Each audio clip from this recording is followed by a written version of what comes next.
Olá pessoal, eu sou Gustavo Sayane, gestor da Poema, parceria de investimentos. Hoje é dia 27 de fevereiro de 2026, este é o nosso episódio número 21. Antes de eu comentar aqui sobre o assunto do vídeo, só lembrá-los que este é um canal novo. Eu tive um outro canal por 10 anos, que o YouTube fez a gentileza de derrubar. Eu estou subindo esses 1.200 vídeos que eu fiz ao longo desses anos. Então, eles estão gradualmente aparecendo no canal, contam e ilustram a minha trajetória aprendendo a ser investidor. Visite nosso site www.poe.ma, está também aqui na descrição do vídeo. Nós temos desde 2017, portanto 9 anos, um retorno anualizado de 19,4%, 19,5% ao ano, né? O que representa o nosso dinheiro nominal ter quintuplicado nesse tempo, tá? É um resultado que eu considero bastante bom, ainda mais para quem só consegue se dedicar uma hora e pouco por dia em média. A visão, o objetivo é que eu possa me dedicar daqui a algum tempo, né? Em tempo integral, né? A esse trabalho. Imagine-se com resultados melhores ainda, né? E então eu encorajo você a saber mais, acompanhar. E é claro, se tiver interesse, se junte a nós.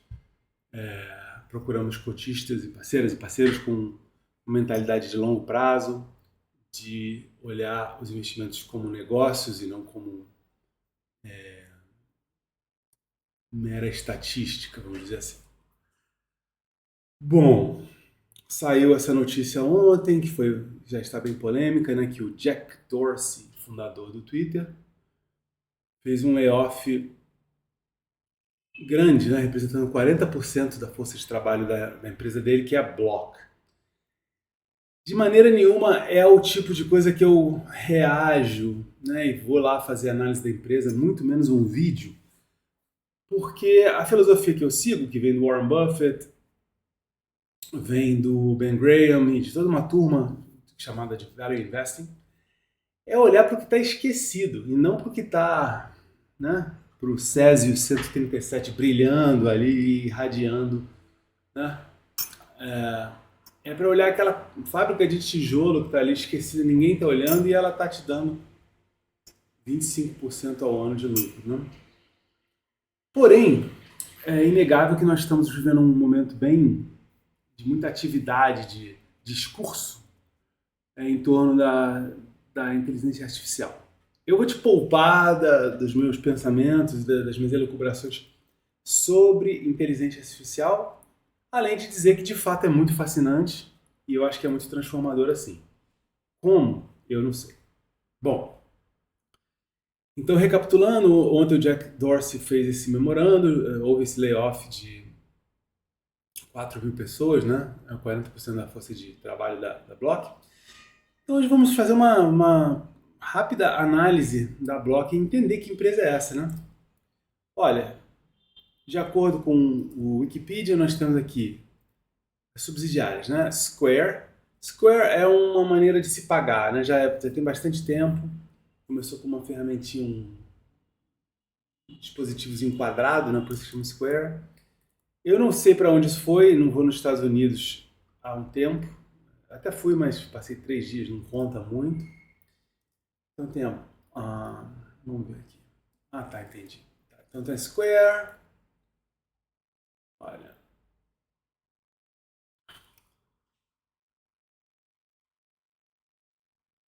– 35% dos pequenos negócios americanos usavam Square.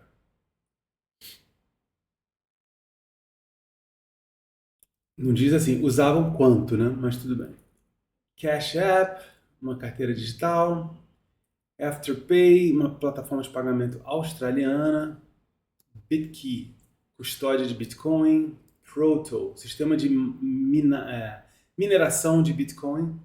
Tidal é o concorrente do Spotify. Weebly, hospedagem de internet. Assim, de uma maneira efetivamente leviana, né? em termos só de fama, né?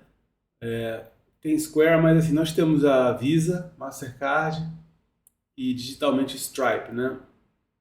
Enfim, Cash App não posso falar nada, Afterpay, perdão, não posso falar nada.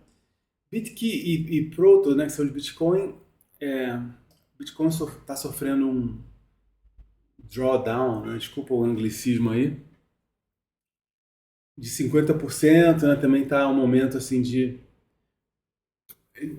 fragilidade naquela fé, né, que o Bitcoin iria ao infinito. A Tidal também, né, na prática, assim, para nós consumidores, é ficou um produto muito de nicho, e a Weebly eu nunca ouvi falar, e eu trabalho com tecnologia, sinceramente. Existem muitos serviços de hosting, cada dia é um novo, cada dia um mais rápido. Tá. Vamos olhar agora os números básicos, né? Então,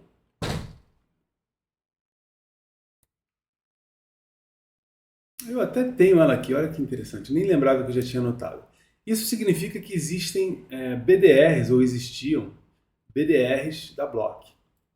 O que são BDRs para você que não é do ramo dos investimentos?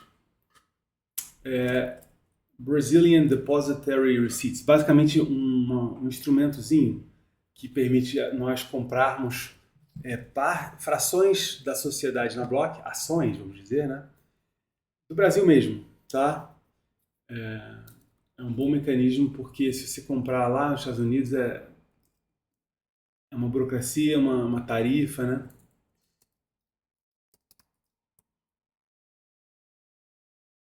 Então agora eu vou fazer o que eu faço no canal, tá? Então se por acaso você entrou aqui por curiosidade da Block e tal, e não é do mundo dos investimentos e nunca viu outro vídeo meu, isso aqui é o meu trabalho quando eu vou lá revisitar ou visitar uma empresa pela primeira vez. Eu faço essa primeira passada qualitativa, né? Que é muito, muito simples e na verdade assim é 98% do trabalho, tá? Eu olho o balanço, vejo assim, essa empresa tem dívida? Essa dívida é muito grande, ou até assim, essa dívida é significativa comparada com o que essa empresa foi capaz de amealhar, de economizar, de guardar ao longo da sua existência? Isso que eu falei agora, que ela guardou, a gente chama de patrimônio líquido. Né? Essa dívida é grande comparada aos resultados que ela vem oferecendo no passado recente. Né? Todas essas expressões têm significado. Passado recente, para mim, é 10 anos. Né? Muito em relação ao passado recente é mais do que 3 anos dos resultados. Então, uma dívida que seja mais do que 3 anos dos lucros, em média. Sim, são critérios de filtragem. Né? Se elas não passam por isso, eu vou limpando. Por isso que é 98%, que 97%, 95% já ficam nesses critérios, tá? Na maneira que eu faço. Então vejamos aqui o shareholders, stockholders equity, retained earnings. Tá aqui, ó. O patrimônio líquido, de acordo com o último ano, 22 bilhões 170 milhões.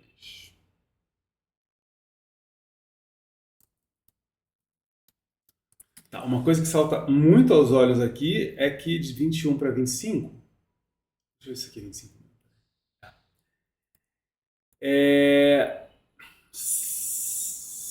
Quase cresceu 7 vezes, né? No ano anterior era 21 bilhões 235. Então, de ano a ano aqui, cresceu, mas não nessa velocidade. Então tem uma lacuna aqui que tá engraçado, né? Eu vou olhar mais o balanço deste ano passado, agora pelo menos, tá? Então, ativos aqui. Perdão, eu quero olhar os passivos. Passivo circulante, 10 bilhões 384, subiu aqui 25%, um pouco menos. E o passivo total, 17 bilhões 380.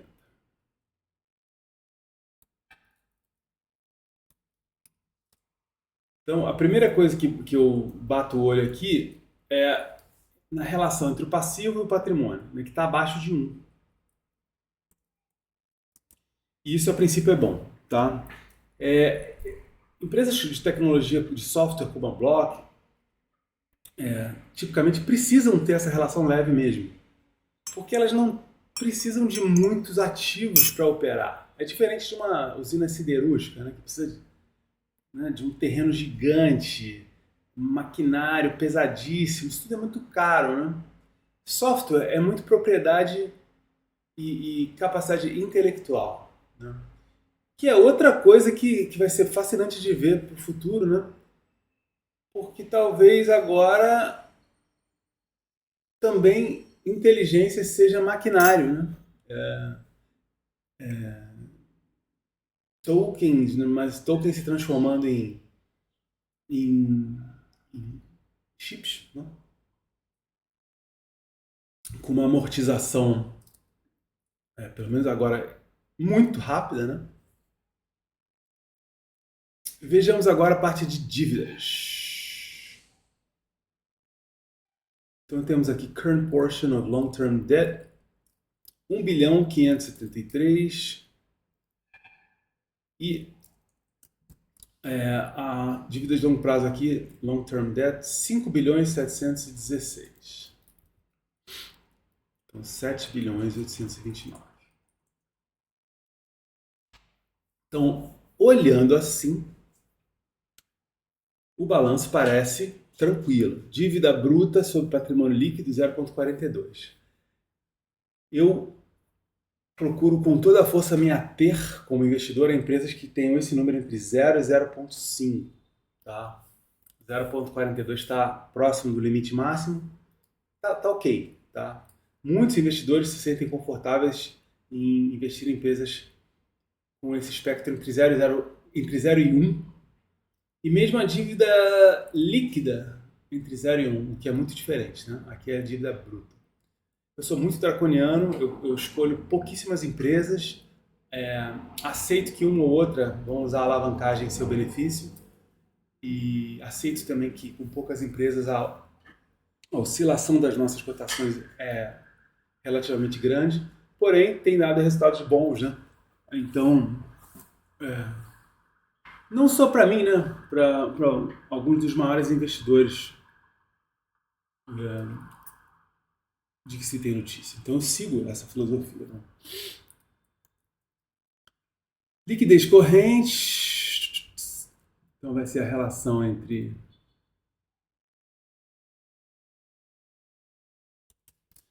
ativos correntes, 22 bilhões 857.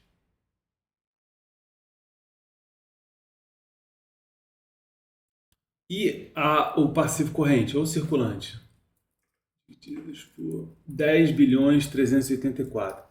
Isso é uma espécie de taxa de capital de giro, né? O dinheiro que eles têm disponível para uso na operação este ano.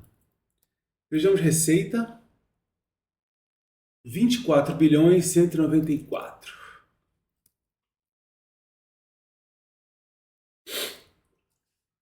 Em 2024, 24 bilhões 121. E 2023, 21 bilhões 916. Aqui eu tenho outros números anotados, né? E houve um salto de dobrar aqui de 2020 para 2021. E aí depois ela vem aparentemente crescendo a um ritmo nada desprezível, porém também não explosivo. Né? Vejamos os lucros.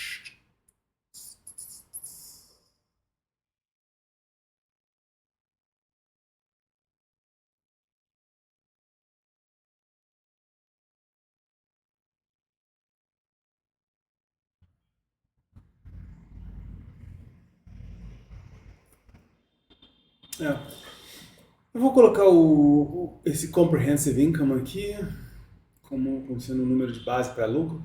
1 bilhão 940 no passado.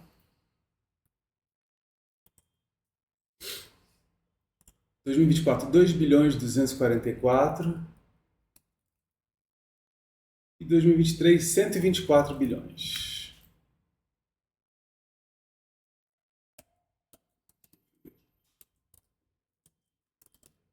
Aqui eu vou fazer um ajuste pela inflação.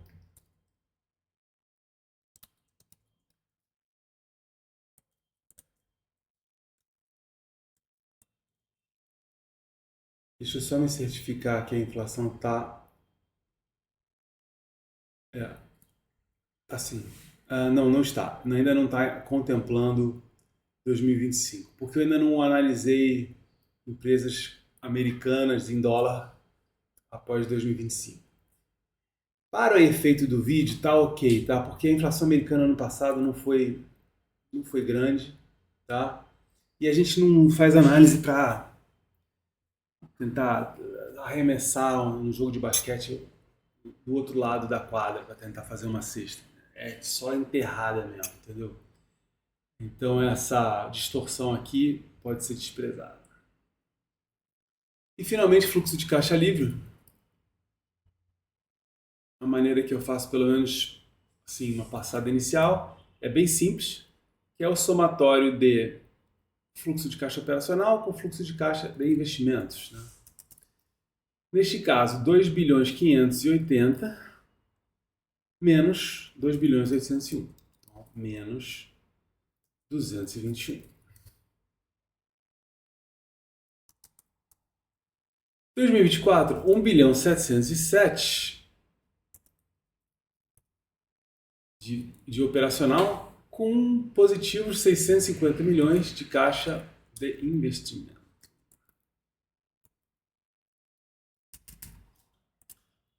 E em 2023, 101 milhões de caixa operacional com mais 683 positivos de caixa de investimento.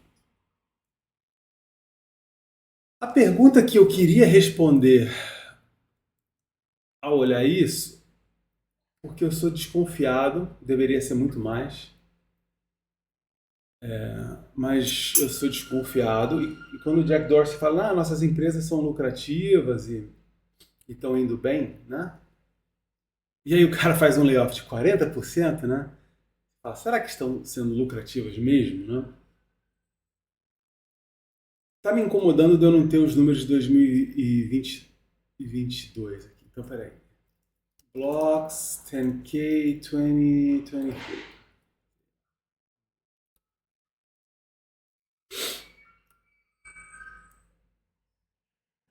Vou achar, eu sempre procuro supplementary data, porque isso nos ajuda a cair lá, porque eles sempre colocam nos Estados Unidos sempre assim, financial statements and supplementary data. Então, é um jeito.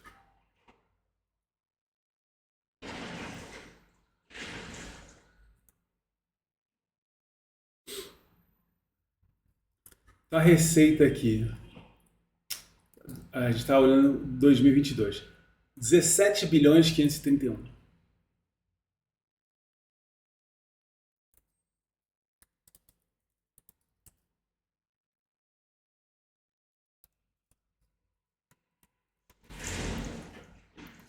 Só para, né, amarrar uma ponta com a outra, em 2021 teria sido 17 bilhões 661. De fato, esse é o número que está aqui. Às vezes esses números são reapresentados, eu posso ter errado, enfim, eu sempre reconfiro, porque, né? 2022, prejuízo de 1 bilhão e 60.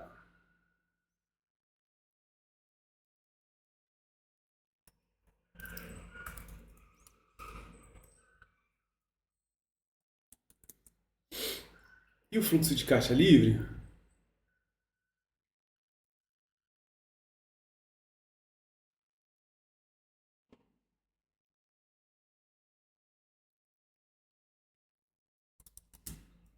Então a gente pega aqui, operacional 176 milhões, de investimento 1 bilhão 226. 1 bilhão 402. Então foi um ano bom de fluxo de caixa livre.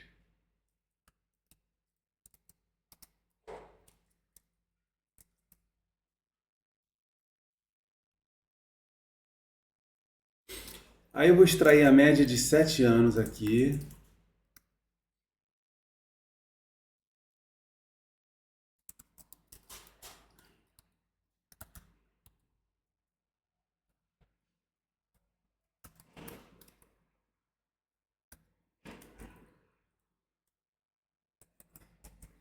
Então, essas são as médias nos últimos 7 anos.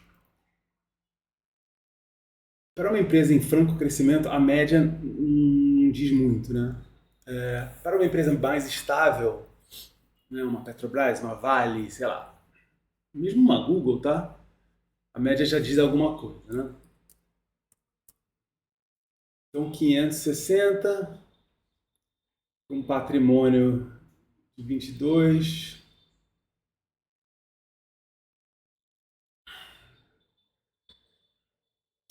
é uma margem que não é assim gigante, né? Tem essa dívida de 7 bilhões e vem lucrando aqui em média 500. Olha, isso aqui não é um sinal de um negócio que está indo particularmente bem, né? Se você olhar pela média. De fato, os 4 anos mais recentes aqui, é, 2, 4. Eu acho que ela carrega uma dívida bem expressiva comparada com os resultados dela, tá? Precisaria aí de uns definitivamente mais de 5 anos desses resultados para pagar. Então, isso eu acho que é uma questão, sabe? Você pode declarar lucro, declarar fluxo de caixa livre e tal, né? Mas e se endividando, né? Assim, agora é hora de pensar de duas formas, né? Uma sobre a questão do layoff e tal. Esse aí eu não vou comentar, tá? Assim, não tenho uma visão para falar no caso da Block. No caso geral, eu acho bem provável simplesmente um tsunami de pequenas empresas surgindo por todos os motivos do mundo, porque a barreira de entrada pelo menos parece mais baixa. Eu mesmo fiz um aplicativo, ó, quer ver? Fiz aqui, ó. É um time tracker, ticket.fly.dev. Inclusive te encorajo a usar. Deveria até estar aqui anotando essa tarefa. O bom é que. Pô, YouTube. Isso.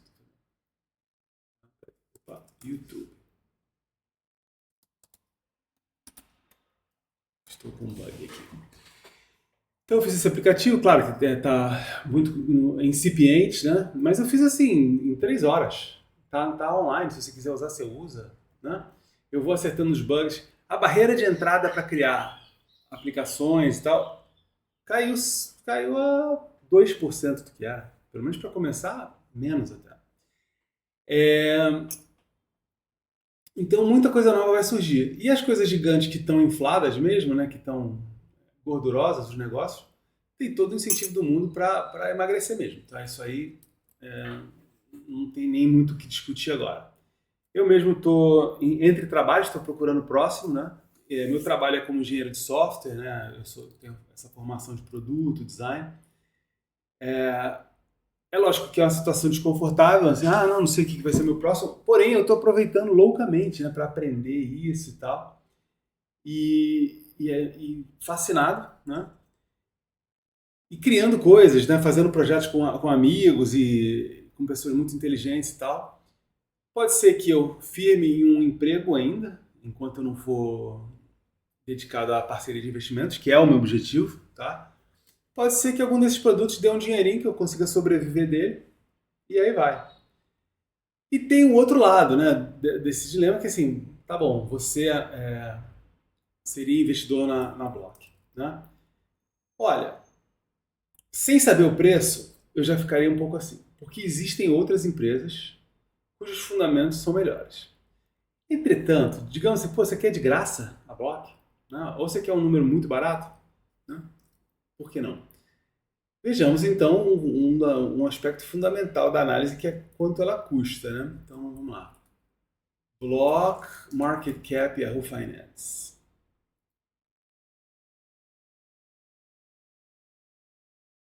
Está aqui custando 33 bilhões 241.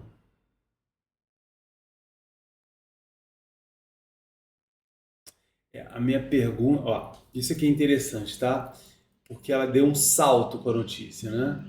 18% aqui, pre-market, né? Eu vou ignorar isso, tá? Eu vou usar o que está aqui, que é até mais barato, né? 33 bilhões 241. Então, uma coisa que saltou aos olhos aqui, que eu tinha anotado em determinado momento, a capitalização de mercado, e ela hoje é mais baixa do que há vários anos atrás, né? Então,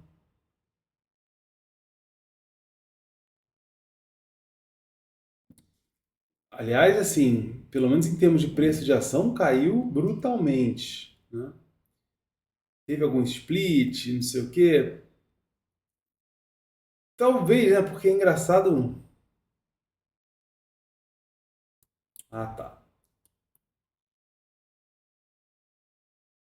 Ah, isso é um outro fator, né? É, Jack Dorsey foi compelido a vender o Twitter, né? E às vezes a ação está muito assim, eu não sei como é que é a estrutura acionária da empresa dele, mas ele começa a ser pressionado por várias coisas, né? Talvez um ataque de short seller, ou mesmo pessoas, é, aqueles covenants de dívida que estão atrelados a preço de ação, né? Então você pega debênture, pega empréstimo e tal, e às vezes se a sua ação fica parada ali, você tá em apuros e tal. Eu não sei, tá? Eu só estou aqui imaginando. Eu, o que eu quero ver aqui é a relação entre o preço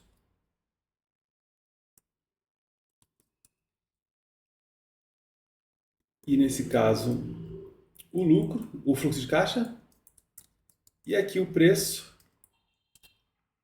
e o lucro, né?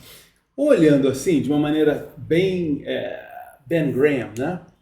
Que talvez não seja exatamente o caso, mas olhando assim, a Block custa o equivalente a 56, 58 anos dos seus resultados médios nos últimos 7 anos.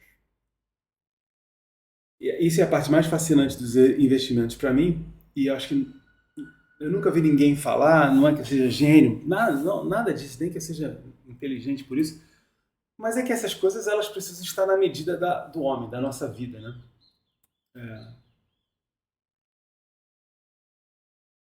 Então você esperar, quanto tempo nós vivemos, né?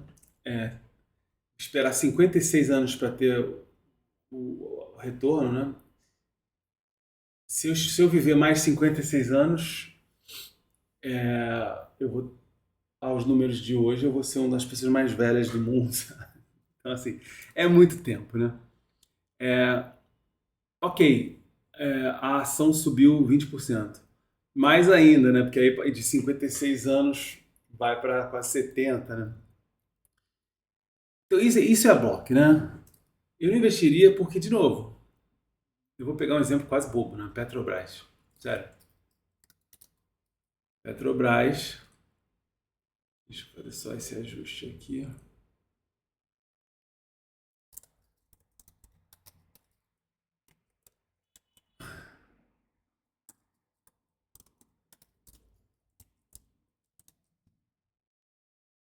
Ela está à venda a menos de 3 vezes seu fluxo de caixa livre anual. Pensa nisso. A Block está há 56 anos. A Petrobras aqui está à venda por 2 anos do seu fluxo de caixa livre médio dos últimos 5. Né? Eu não vou fazer um vídeo sobre a Petrobras agora, né? Todas as possíveis questões que certamente há, mas é disso que eu estou falando. Né? Então isso é a Block. Isso é um pouco também de como eu faço o meu trabalho. Isso é como se fosse assim a ponta do iceberg, né? Porque tem todo um trabalho de processar isso, de vida, de estar vivendo, de olhar coisas, de ler, multidisciplinar é pouco, né? De fato, eu sou uma pessoa interessada em muitos assuntos e tal. Porém, é assim que eu começo uma análise, tá? Então, de novo, trazendo aqui a sardinha para o meu peixe, te convido mais uma vez a ficar atento no nosso trabalho. O site é a Poema, assine aqui o canal, mande comentários e vamos tornar a Poema algo grande. Muito obrigado, um grande abraço, tchau, tchau.